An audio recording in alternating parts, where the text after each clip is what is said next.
तो ये था 2002। हम छोटे थे, मैं 7 साल का था, मेरा भाई 6 साल का था। मेरे मामा ने एक प्रपोजल रखा हमारे सामने, उन्होंने बोला कि चलो एक मूवी देख कर आते हैं। My mama, his name is Rajesh and I thank him because उनकी वजह से बहुत कुछ चेंज हुआ मेरी लाइफ में। तो 2002 की बात है, ही सेड कि चलो एक मूवी देख कर आते हैं and actually he wanted to go on a date with his upcoming wife. हमें नहीं पता था ये बारे में, हमें क्या फ़र्क पड़ता है, मतलब मूवी देखने से मतलब है। तो मेरे मामा ने बोला चलो बेटा मूवी देख कर आते हैं and I was so happy because उस टाइम 1994 वाला जो स्पाइडरमैन कार्टून था ना, वो भी हमें देखने को मिलता था and I was so happy, like I was on the seventh cloud या 9th क्लाउड, वोट एवर आप जो मर्जी कह सकते हैं। हम देखने गए वो movie, walking into that theatre, smelling the theatre, like I still remember 2002 के अंदर जब मैं सिर्फ 7 साल का था, I still remember that day जब मैं वो मूवी देखने गया। This movie Spiderman 1 Tobey Maguire वाली, this movie completely changed my life and मैं अपने सब्सक्राइबर्स को बताने के लिए, वीडियो बनाने के लिए नहीं कह रहा हूँ, यू नो दैट कि मैं आपके साथ ऑनेस्ट हूँ। मुझे किसी को गाली देनी होती मैं दे देता हूँ, this is reality. I still remember जो स्मेल आई थी ना मेरे को फर्स्ट टाइम उस थिएटर के अंदर जाने के बाद में, that was something else. I still remember that, जब मैं मुझसे याद करता हूँ तो आई गेट इमोशनल समटाइम्स। तो walking into that theatre, I went inside it and we bought the tickets. जब इतना बड़ा थिएटर नहीं था वो, आई डोंट नो है, पुरानी दिल्ली में कोई है, अम्बा है, पता नहीं फिल्मिस्तान है, समथिंग, इन दोनों में से एक था। तो हम वहाँ पे गए, मेरे मामा ने, मतलब मेरी मामा के साथ उनकी होने वाली वाइफ थी या उनकी बहन थी, आई डोंट नो, मुझे नहीं पता कि वो मतलब मेरी मामी थी या उनकी बहन थी, I have no idea, to be honest मुझे याद नहीं है। कोई भी हो, हमें क्या फ़र्क पड़ता है, मामा से फ़ोन करके पूछूंगा। So we went inside the theatre and surprise, yeah they were surprise, movie देखने से पहले वहाँ पे एक बंदा था स्पाइडरमैन के कपड़े पहनकर वहाँ पे खड़ा हुआ था and I was like man, ये स्पाइडरमैन यहाँ पे क्या कर रहा है, इसकी मूवी आने वाली है। बिकॉज हम बच्चे थे, हमें नहीं पता था।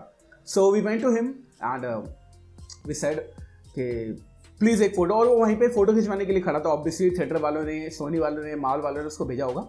तो we had a photo click, उसने एक हाथ में मुझे उठाया, एक हाथ में मेरे भाई को उठाया और हमने एक फ़ोटो खिंचवाई। और वो फोटो मुझे मिलती नहीं कभी भी, मुझे नहीं पता वो फोटो कहाँ पे है। आई आस्क माय मामा, थोड़ी देर पहले अपने मामा के पास में गया, मैंने उनसे पूछा कि वो फोटो कहाँ पे है। ही सर मुझे नहीं पता, होगी कहीं ना कहीं। मम्मी से मैंने पूछा, मम्मी ने बोला मुझे नहीं पता, मैंने तुम्हें दी थी and that photo is lost. But अगर मुझे कभी मिलेगी ना तो फ्यूचर में आपको दिखाऊंगा जरूर। और इसलिए मैं बार बार चैनल पर बोलता हूँ कि हाँ मैं स्पाइडरमैन फैन हूँ, कि बचपन में वो जो इम्पैक्ट था ना 7 साल के बच्चे के दिमाग के ऊपर, वो शायद कभी किसी और मूवी की तरफ से नहीं हो सकता था। And that movie made me a fan of Spiderman. So मैं बैठा हूँ, मेरे बगल में मेरे मामा बैठे हैं, बगल में भाई बैठा है और उनके बगल में वो जो लड़की थी, आई डोंट नो मामी थी या कौन थी, I have no idea seriously, वो बैठी हुई है and we are watching the movie and the movie starts with the narration of Peter Parker यानी कि Toby Maguire. And to be honest मुझे लगता है कि स्पाइडरमैन 1 की जो स्टार्टिंग है ना, जो स्टार्टिंग के विजुअल्स हैं, they are out of this world. मतलब सच में कार्टून देखने के बाद में वो जो मूवी देखने का एक्सपीरियंस था ना, दैट वाज समथिंग एल्स। तो मैं देख रहा था इस मूवी को एंड उनकी जो स्टार्टिंग की नंबरिंग होती है ना, वो जो डैनी एल्फमैन का म्यूजिक था ना, उसने मेरे दिमाग पे इतना बड़ा इंपैक्ट किया। और अब मुझे पता है कि doctor strange multiverse of madness के अंदर वो वापस आने वाले हैं म्यूजिक देने के लिए। I am so ready for him. हम वो देख रहे हैं, मूवी देख रहे हैं, स्टार्ट होती है मूवी जहां पर हमें पीटर पार्कर दिखाया जाता है जो कि एक चश्मिश सा लड़का है और वो अपनी स्टोरी बता रहा है कि ये कहानी मेरे बारे में नहीं है। आपको पता है कि हर एक अच्छी कहानी की शुरुआत एक लड़की के साथ होती है। आप इतना जान ले कि हर दिलचस्प कहानी की तरह ये भी एक लड़की के इर्द गिर्द घूमती है। लेकिन मैं कह सकता हूँ कि जो लड़की है, मतलब इतना बढ़िया यार, क्या ही बताऊँ, लाइक इट वॉज परफेक्ट। और अगर आप बात करें कॉमिक बुक की, तो कॉमिक बुक जो पीटर पार्कर ना एग्जैक्टली सेम टोबी मैguire को बनाने की कोशिश की गई थी। हाँ मैं मानता हूँ कि टोबी मैguire उस वक्त एज उनकी ज़्यादा हो गई थी, मतलब स्पाइडरमैन की एज 15 साल होनी चाहिए, वो नहीं थे, वो अपने mid-20s के अंदर थे। But he exactly used to look like a Peter Parker and I was like amazed. मैंने कहा यार पीटर पार्कर मैन, अब तो भाई मजा ही आने वाला है। The story it starts from here. हम देखते हैं पीटर पार्कर की लाइफ हमारी लाइफ की तरह ही है। जैसे हम टीनेज के अंदर, जैसे मैं अपनी पर्सनली बताऊं तो मुझे कभी प्रॉब्लम की फेस आउट नहीं करनी पड़ी। आई डोंट नो व्हाई, मैं शायद थोड़ा स्मार्ट हूं, बट कोई बात नहीं। यहाँ पर हमने देखा कि पीटर पार्कर की जो लाइफ है वो उसी तरह की लाइफ है जिस तरह से बाकी के टीनेजर्स की होती है। वो एक लड़की को पसंद करता है और वो अपने माँ बाप जैसे फिगर्स के साथ रहता है। That is our life, right. तो हम देखते हैं कि उसका एक बेस्ट फ्रेंड भी है जिसका नाम है हैरी और उसके पापा हैं साइंटिस्ट बहुत बड़े जिनका नाम है Norman Osborne.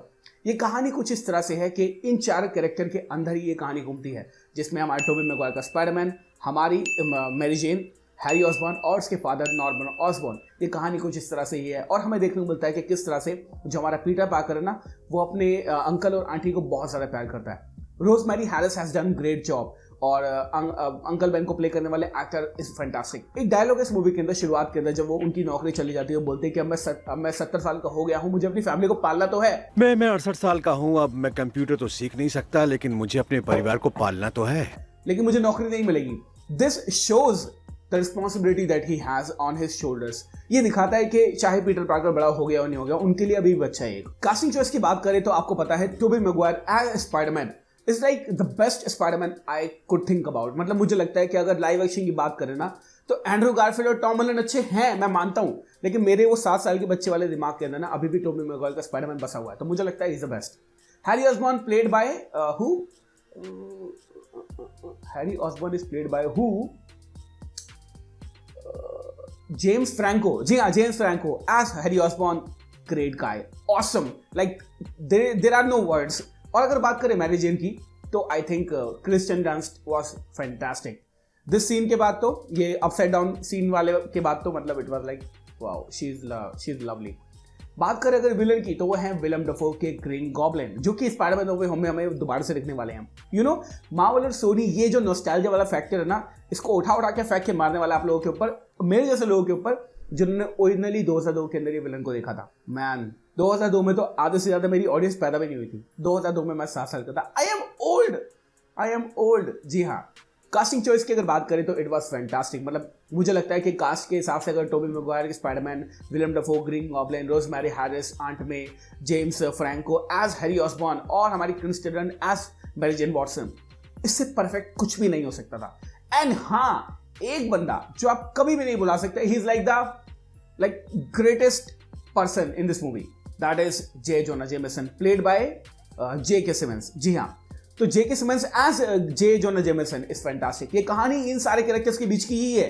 And I know अब ये वीडियो आधे लोग छोड़ के जा चुके होंगे, क्योंकि उनको लग रहा होगा यार बकवास कर रहा है, कुछ बता रहा है तो है नहीं, कुछ नई चीज नहीं बता रहा। बट हाँ, ये जो वीडियो है ना, ये सिर्फ नो वे होम की प्रिपरेशन के लिए वीडियो है। ऐसी बहुत सारी वीडियो आने वाली है। स्पाइडरमैन 2 के ऊपर बात करेंगे, 3 के ऊपर बात करेंगे, स्पाइडरमैन 1, 2 के ऊपर बात करेंगे, और टॉम हॉलैंड की दोनों मूवी के ऊपर बात करेंगे।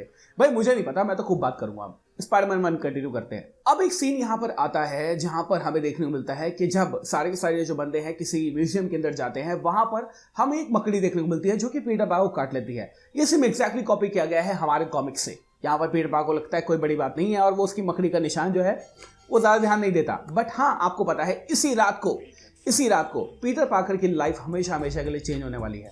सेम अगर नरेशन की बात करें और एक तरह से सिनेमैटिक पैरेलल की बात करें, सैम रेमी इतने खतरनाक डायरेक्टर है भाई साहब, मैं आपको क्या ही बताऊं। सेम इसी रात, जिस रात हमारे स्पाइडरमैन को पावर्स मिलती है ना, सेम इसी रात ग्रीन गॉब्लिन को पावर्स मिलती हैं। हम देख सकते हैं कि ग्रीन गॉब्लिन की कंपनी डूबने वाली है। उनका जो एक तरह से कॉन्ट्रैक्ट है वो किसी और कंपनी को जाने वाला है। नॉर्मन ऑसबॉर्न ये नहीं चाहता। नॉर्मन ऑसबॉर्न एक तरह से जो ग्रीन गॉब्लिन का सीरम है वो अपने ऊपर ही ट्राई करना चाहता है, और वो ट्राई करता भी और बन जाता है ग्रीन गॉब्लिन। एक ही रात में दोनों को मिलती हैं पावर्स। एक अपनी पावर्स का अच्छे तरीके से इस्तेमाल करता है और एक अपनी पावर्स का गलत तरीके से इस्तेमाल करता है। ये होता है सिनेमैटिक पैरेलल जो कि सैम रेमी ने हमें दिखाया। इसलिए मैं बोलता हूं कि Sam Raimi is one of the director जिन्होंने हमारे लिए एक ऐसी मूवी का निर्माण किया ना जो कि कभी भुलाई ही नहीं जा सकती। बाद में मूवी के अंदर आप देखने को मिलता है आपको एक सीन जहां पर ग्रीन गॉब्लिन बोलता है स्पाइडरमैन कि तुम और मैं बिल्कुल भी डिफरेंट नहीं है। And yes, they are not different because they got the powers on the same night. और ये हमारे लिए बहुत अच्छी बात है, क्योंकि हमें एक चीज देखने को मिलती है कि अगर आपके पास पावर्स हैं तो आप अच्छे तरीके से और बुरे तरीके से, दोनों तरीके से इसका इस्तेमाल कर सकते हो। ये आपकी चॉइस है। It depends on you how you want to take that power. And this actually makes me so happy because हम स्पाइडरमैन बनना चाहते थे बचपन में। जब स्पाइडरमैन देख के आए थे ना, तो जाला छोड़ रहे हैं, ऐसी इमेजिनरी जाला छोड़ रहे हैं, दीवार पे चिपकने की कोशिश कर रहे हैं, एंड पीपल वाला क्या कर रहे हो, अरे यार हम स्पाइडरमैन बन जाएंगे, मकड़ी काटते हैं, तो मकड़ी ढूंढ रहे हैं हम।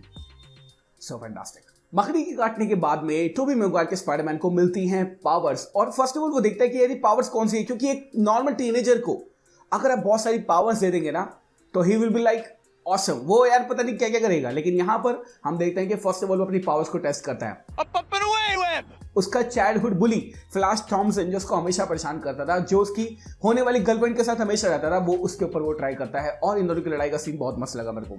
उसके बाद हमारा पीटर पार्कर जाता है अपनी पावर्स को इमेजिन करने और दीवार पर चढ़ता है, स्विंग करता है, और उसको पता चलता है कि हाँ मेरे पास बहुत मस्त पावर आ चुकी हैं।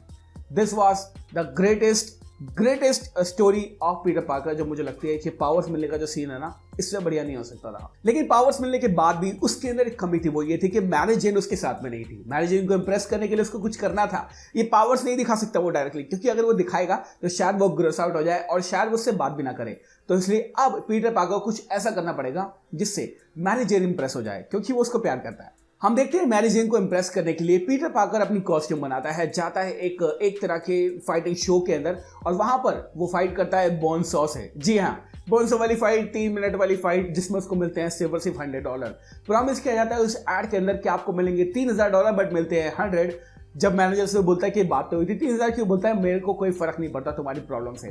तब आता है एक रॉबर, वहां पर उसके पैसे चुराता है और वो भाग जाता है। जैसे वो लिफ्ट के अंदर जाता है, वो पीटर पार्कर को बोलता है थैंक यू, और वहां पर मैनेजर आके बोलता है तुमने रोका क्यों नहीं, तो बोलता है मुझे तुम्हारी प्रॉब्लम से कोई प्रॉब्लम नहीं। समझ रहे इस बात को आप? This is the exact base of the story of uncle Ben. मतलब अंकल बेन को वो बंदा मार देता है। एक ही रात में एक छोटी सी चीज से इतना बड़ा इफेक्ट हो जाता है पीटर पार्कर की लाइफ में। उसके पास पावर्स थी लेकिन उससे रिस्पॉन्सिबिलिटी नहीं निभाई। आपको पता है इससे पहले पीटर पार्कर को क्या ज्ञान दिया गया था अंकल बेन से? With great powers come great responsibility. अगर पीटर पार्कर चाहता तो वो आराम से रोक सकता था उस रॉबर को, लेकिन उसने नहीं रोका। क्यों? सेल्फिश रीजंस की वजह से। और यही एक ऐसा पॉइंट है जिसकी वजह से जो पीटर पार्कर है उसकी पूरी लाइफ चेंज हो गई। उसको पता चल गया कि मेरी वजह से मेरे अंकल बेन की डेथ हो गई, मेरी वजह से ये सब हुआ। अगर मैं अपनी रिस्पॉन्सिबिलिटी सही से निभाता, जो कि अंकल बेन ने मुझे बताई थी, तो आज शायद अंकल बेन जिंदा होते, आंट में खुश होती, हमारी फैमिली पूरी तैयार रहती। ये एक ऐसी ओरिजिनल स्टोरी है ना जो कि बिल्कुल रियलिस्टिक है। और अगर इस ओरिजिनल स्टोरी ने आपको हिलाया नहीं ना, तो आई थिंक आप स्पाइडरमैन फैन हो ही नहीं सकते। ये जो बात है ना, ये जो डायलॉग है with great powers come great responsibility, ये इतना तगड़ा डायलॉग है कि इसको आप अपनी लाइफ में भी इंक्लूड कर सकते हो। अगर आपके पास पावर्स हैं, अगर आप मनी वाले हो, पैसे वाले हो, अगर आप हेल्प कर सकते हो किसी की और आप नहीं करते हो, द प्रॉब्लम इज यू। आपको हेल्प करनी चाहिए, because with great powers come great responsibility. Uncle Ben के किलर को ढूंढने के बाद में स्पाइडरमैन अपनी जो चीजें हैं वो करने लग जाता है, और विलियम डफो के ग्रीन गॉब्लिन को पता चल जाता है कि ये बंदा हमारे गड़बड़ कर सकता है। तो वो एक प्लान बनाता है। वो बोलता है स्पाइडरमैन को मैं अपनी टीम में कर लूंगा और ये सारी की सारी चीजें मैनेज जाएंगी। लेकिन आपको पता है कि वो दोनों एक सिक्के के दो पहलू हैं, एक हेड से और एक टेल से। एक अच्छी तरह से काम करता है, एक बुरी तरह से काम करता है। दोनों की लड़ाई यहाँ पे चालू हो जाती है और ग्रीन गॉब्लिन को, विलियम डफो को पता चल जाता है कि हाँ, पीटर पार्कर ही स्पाइडरमैन है। और यहां से असली कहानी शुरू होती है, क्योंकि यहां पे आप देखते हैं एक ऐसा सिनेरियो जहां पर नॉर्मन ऑसबॉर्न जानता है कि पीटर पार्कर स्पाइडरमैन है, लेकिन कहीं ना कहीं ये जो कहानी है ना, इस तरह सेटअप की गई है सैम रेमी के अकॉर्डिंग कि हमें पता है ऑडियंस को, लेकिन हमारे पीटर पार्कर को नहीं पता, which is so bad. Spiderman को पकड़ने के लिए ग्रीन गॉब्लिन आता है हमारे डेली ब्यूगल में। जे जोना जेमिसन से पूछता है कि कहाँ है पीटर पार्कर जो स्पाइडरमैन की फोटो लेता है। वो बोलता है मुझे नहीं पता, मेल में आती है। Who's the photographer who takes the pictures of Spider-Man? I don't know who he is. This stuff comes in the mail. ये पता है क्या दिखाता है? ये दिखाता है जे जोना जेमिसन की लॉयल्टी। चाहे वो स्पाइडरमैन पे कितना भी हैवी होता हो, कितना गुस्सा करता हो, कितना नाराज होता हो, लेकिन जब एक्चुअली में आपदा की घड़ी आई ना, तब उसने पीटर पार्कर का नाम नहीं लिया। ये दिखाता है लॉयल्टी। और मुझे जेके सिमन का कैरेक्टर ना यहीं पे पसंद आ जाता। It was fantastic. उसके बाद हम देखते हैं ग्रीन गॉब्लिन पकड़ लेता है स्पाइडरमैन को, लेके जाता है छत पर और वहां पर उससे डील करता है कि मेरी साइड हो जाओ, मैं तुम्हें मौका देना चाहता हूं, अदरवाइज मैं तुम्हारे सबको बर्बाद कर दूंगा, वगैरह वगैरह। ये एक क्लासिक ट्रोप है मूवीज का, जहां पर विलन और हीरो दोनों एक दूसरे से बात करते हैं, जो कि आपने डार्क नाइट में भी देखा था। आई थिंक जब हीथ लेजर वाली मूवी थी, यहाँ उसके अंदर देखा था। बहुत सारी मूवीज के अंदर देखा है जहां पे विलन और हीरो बात करते हैं और वो कोशिश करते हैं एक दूसरे के साथ जुड़ने की, लेकिन आपको पता है कि हीरो कभी भी एक विलन का साथ नहीं देता। जब पीटर पार्कर ग्रीन गॉब्लिन का साथ नहीं देता तो ग्रीन गॉब्लिन हमला करता है हमारी आंट मे के ऊपर। इससे स्पाइडरमैन पीटर पार्कर बहुत ज्यादा हिल जाता है, कहता है यार ये क्या है। तब उसकी फाइट शुरू होती है ग्रीन गॉब्लिन से, and this is the greatest fight ever. वहां पे हम देखते हैं कि किस तरह से ग्रीन गॉब्लिन उसको चॉइस देता है, या तो लोगों को बचा लो या मैरी जेन को बचा लो, क्योंकि इसको पता है पीटर पार्कर दोनों चूज नहीं कर सकता, लेकिन स्पाइडरमैन बहुत समझदार है और दोनों को बचा लेता है। इन दोनों को बचाने के बाद में ग्रीन गॉब्लिन की और स्पाइडरमैन की 1-to-1 फाइट होती है, जो कि मैं मिस करता हूं टॉम हॉलैंड की मूवीज के अंदर, क्योंकि 1-to-1 फाइट जो स्पाइडरमैन मूवीज के अंदर थी पुरानी वाली ना, वो अब नहीं होती है। तो हम देख सकते हैं वो दोनों फाइट करते हैं। यहां पर जैसे ही ग्रीन गॉब्लिन हारने वाला होता है, जैसे ही पीटर पार्कर जीतने वाला होता है, तो पीटर पार्कर के ऊपर ग्रीन गॉब्लिन इमोशनल अत्याचार करता है, बोलता है बेटा मैं हूं नॉर्मन ऑसबॉर्न, मैं तुम्हारे पापा जैसा हूं, मैं तुम्हारे फादर जैसा हूं। पीटर पार्कर बोलता है I have a father and his name is Ben Parker, और यहां पर जो हमारा ग्रीन गॉब्लिन है वो मर जाता है। ग्रीन गॉब्लिन की बॉडी को उठाकर वो लेकर जाता है उसके घर के अंदर, और वहां पर एक बहुत ही बड़े डिलेमा का साथ उसको एक तरह से फेस अप करना पड़ता है। वो ये है कि अगर हैरी ऑसबॉर्न को पता चल गया कि उसकी वजह से ही उसके फादर की डेथ हुई है, या फिर उसकी वजह से ही ये सब चीजें हुई है, या फिर वो ग्रीन गॉब्लिन थे, तो उसका बेस्ट फ्रेंड पे क्या असर पड़ेगा। इस बात को इग्नोर करके पीटर पार्कर अपनी लाइफ जीता है और यहाँ पर मूवी हो जाती है खत्म। पीटर पार्कर की लाइफ यानी स्पाइडरमैन वाली लाइफ अभी खत्म नहीं हुई है, ये कंटिन्यू होगी सेकंड पार्ट में। बट ये एक ऐसी मूवी है ना जो कि सुपर हीरो जॉनर को अलग तरीके से डिफाइन कर चुकी थी। एंड या इतनी बकवास करने के बाद में मैं आपको ये बोल सकता हूँ कि आई थिंक स्पाइडरमैन 1 एक परफेक्ट सुपर हीरो मूवी है। तो ये था स्पाइडरमैन 1 का रेट्रोस्पेक्टिव, मुझे लगता है आपको अच्छा लगा होगा। और इसके बाद हम स्पाइडरमैन 2 के बारे में बात करेंगे। अगर इस वीडियो पे 4000 लाइक आते हैं तो आप 4000 लाइक करा देना। और हाँ, स्पाइडरमैन 2 के बारे में बात करेंगे because I think Spiderman 2 is one of the best Spiderman movie ever. Thank you so much for watching this video. ऐसी बहुत सारी वीडियो आने वाली हैं, पूरा नो वे होम तक हम पूरा कवर करने वाले हैं, सब कुछ याद दिला दूंगा, बहुत मजा आएगा। Thank you so much again for watching this video. मैं हूं सचिन, मिलूंगा आपसे अगली वीडियो के अंदर। Bye guys, take care, love you all and have a great amazing day.